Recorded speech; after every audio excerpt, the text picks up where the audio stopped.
What's happening, everybody? This is Ty Guy Travis with IGN, and today we're going to take a look at Resident Evil Village's upcoming expansion. This is the Winters expansion, where you play as Rose. This is the daughter of Ethan, as you will recall, is the main protagonist for Resident Evil Village.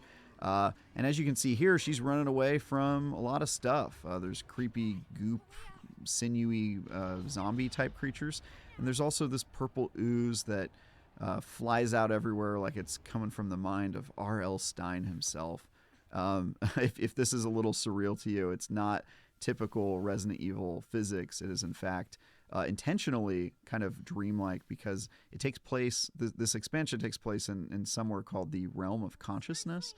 Not really sure what that means, but it means that you shouldn't take everything you see here at face value. I don't think it's happening literally. And right here you're seeing that Rose is getting instructions from her companion, who is an invisible force that guides her with words and sometimes gives her items. And right there, she's gotten her first gun, which will be useful since she's going to be shooting at lots of creepy flesh zombie creatures, as you can see here. Exhibit A. And a lot of this expansion was sort of running away from these guys, trying to kill them when you can. As you can see here, whoever's playing this version of the demo. This is B-roll provided, so it's not my footage, but they're not making great use of their ammo, which is unfortunate because this game does not give you a lot of that. Definitely not. It sort of starves you of ammo for a lot of it. Yep. You need to try to get strictly headshots. Find other ways to get around. They want you to feel kind of the survival horror aspect of it. And also, you know, it's I think probably a callback to some of the older Resident Evils where Definitely. you're sort of on your back foot a lot more.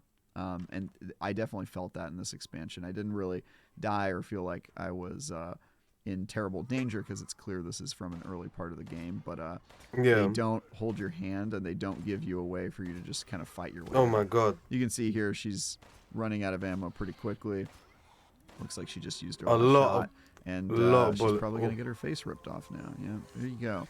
So, yeah, this is something that happens. Like I said, you shouldn't take everything that's happening here literally, but when you get attacked by zombies, you kind of get your soul ripped out, or you get turned into mozzarella cheese. Not really clear what's going on, but it's that is crazy stuff. still. And now she's sort of on her way. So what you're doing in this expansion is you're wasting trying bullets to get rid of your powers. You're looking for some sort of item that can help you that reminds me of the Prisoner of Azkaban.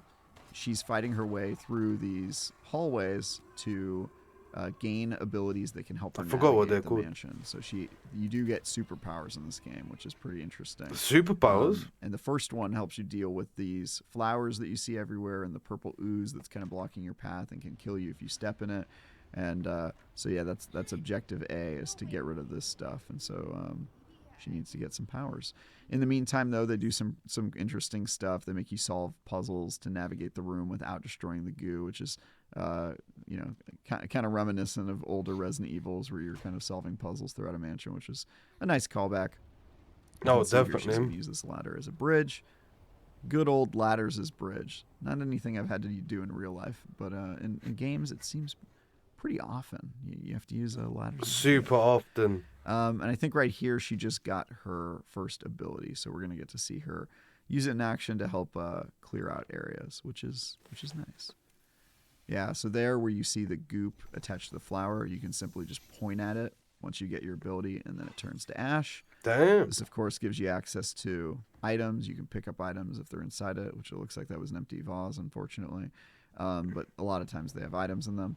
And you can also use them to do stuff like this. You know, you're in a room that you can't navigate. You can just destroy the flower, and the vine goes away, and all the goop goes away as well. Turns into ash, and makes the room a lot safer to walk around in. Oh, so this is interesting. You can see a creepy thing behind the window there. During this demo, I was chased around by a giant, presumably unkillable creature that there's no way you could have enough ammo to actually kill. They're not going to show it in this B-roll, and I'm not allowed to talk about the nature of it, but if you miss getting chased around by unkillable things like Resident Evil 2 or even parts of Resident Evil 8, now that I think about it, this game has that. So you can be happy fearing for your life in this game as well. Trust. now she's got her first power. It's going to give her access to areas that you wouldn't normally have access to earlier on in the game. As you can see, she's back in this room, and she's going to use her ability to gain access to the upstairs, which has some interesting stuff in it. Have to. It's also, I should say that I didn't see any new areas during this demo. It was all the existing areas from Resident Evil 8, and they kind of just repurposed them and switched stuff up on you to kind of add this new expansion. I'm unclear if that's going to be the entire expansion, if it's going to be all kind of retreading other areas, but I don't really mind it too much. I mean, they definitely made good use of the space and kind of reused it, and it also was nice to kind of have an idea of where I should be going, knowing which doors led to which areas and that sort of thing. So didn't mind it, but True. Now she's got her second power, and so this is the second ability I unlocked near the end of the demo, where instead of wasting my ammo like this lady is, you were able to lock them in stasis like that. It seems like you can use it on any enemy or groups of enemies, and it was super useful at getting out of trouble in a pinch, and also conserving ammo. You could just freeze something and run by it rather than wasting ammo on it. I bet. And this is coming up near the end of the demo as well, where they stopped letting me play before I finished my main objective in this area. But yeah, getting that second ability definitely helped with the ammo economy problem. And so she's going to use it once more here. As you can see, it has an AoE effect when she procs it. So now she's able to run right past these dumb zombies. And that's pretty much it. My 30 minutes with it, I had a lot of fun. I'm interested to see more. Wondering what you guys think about this. And for anything else related to Resident Evil or Tokyo Game Show coverage, stick with IGN. Damn, guys, I must say that this was a very nice video. And the 7 minutes of us seeing the gameplay, it is beautifully done, I must admit. And yeah, I can't wait for us to get our hands on it. And it is very nice that Resident Evil is bringing some stuff from from some of the old school games, like some of the puzzles while you're progressing through the building and all of that. And it looks absolutely amazing. This different concept of it's like she's under an illusion, so it is very interesting still, I must admit. And these zombies are very different than ones I've typically seen. Comment down below on what you think. Like if you like the video, subscribe if you're new, and I'll catch you on the next one, guys. Bye.